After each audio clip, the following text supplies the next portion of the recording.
Dr. Phares, what do you make of this? Well, we have just read the latest news reports, including from Sky News, but also in the Arab media, that the Transitional National Council of Libya, that's the ruling authority, has confirmed that he was killed, that he was wounded in the legs, in the head, and then he was killed. So that's what we have. The State Department will have to confirm it so that we could be, on the same page with our authorities here. Okay. So it's good news. What does this mean for Libya moving forward?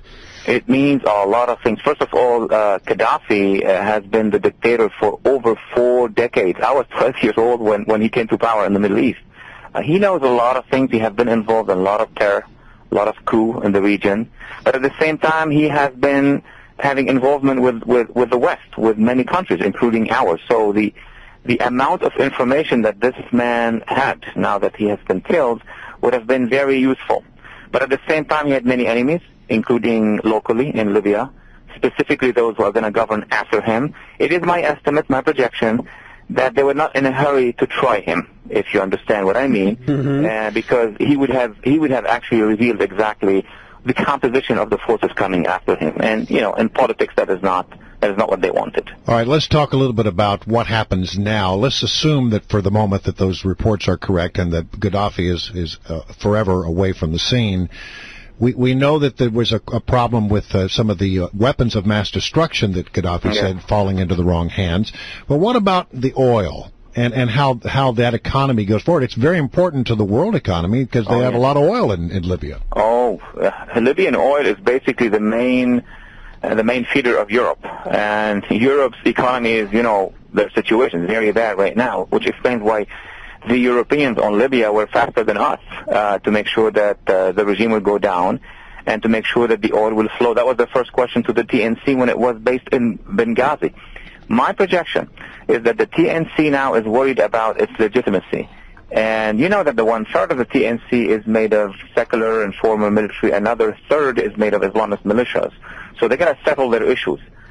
Therefore, for the next year or so, they're going to continue to sell oil and, flow it through to the Europeans and to others at the price that they have promised before.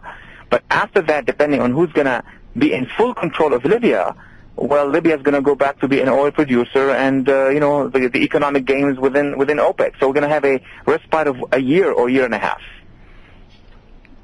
There are reports that he was apparently hiding in a hole and was shouting, don't shoot," upon his capture. Are you surprised that he was hiding in Libya and not somewhere else? I'm not surprised that he was hiding in Libya because he still had the hopes.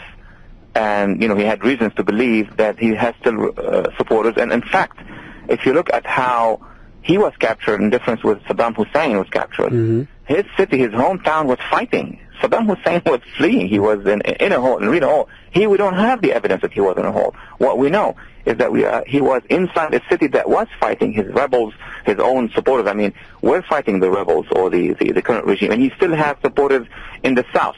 But with his death now, I think that what I call the Gaddafistas, the supporters of Gaddafi, are gonna basically stop the major opposition to the regime. There will be some isolated actions here and there. Some of them will turn to terrorism. Another generation of his own supporters may come back and try to strike in the future. But the regime of Gaddafi is fully over. But you don't see a possibility of it turning to like an Iraq situation? I know it was more Sunni Shiite there, but is there a possibility of insurgency causing problems in Libya for the next couple of months or years even? Oh, yes, but you see, here we don't have a clear picture of the map of Libya. Those, experts on Libyan ethnic groups, on Libyan, ideological groups will tell you this is not over.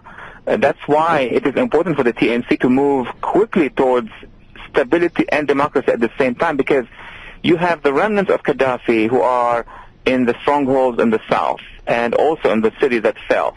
Now there's going to be a first wave, the rebels are going to take over. Then there's going to be the formation of cells that are upset with the new regime, and they're going to come back at it like Iraq. But you have in the south ethnic groups, minority ethnic groups, who may want to either autonomy like the Kurds or secede. I'm going to give you 2 examples. The Amazigh to the west of the country are Berbers, and the Tubus in the south of the country are black Africans. And they have been part of this revolt. They are armed, and they may well tell the new regime that they're not interested in for example, either another military dictatorship or an Islamist regime. So yes, this new regime will have to face serious challenges before it stabilizes the country. How does NATO get involved or not get involved now that he is gone? What's our part in transition? Many in the West think that since NATO, including the United States, have had the biggest share in bringing down Gaddafi, because without U.S. military power in NATO and NATO in Libya, that wouldn't have been possible. So at the same time, the opposition is not going to allow NATO to be on the ground in Libya. I mean, the short story, that's what it is. Dr. Phares, thank you so much for joining us on such quick notice. We appreciate your time and your insights.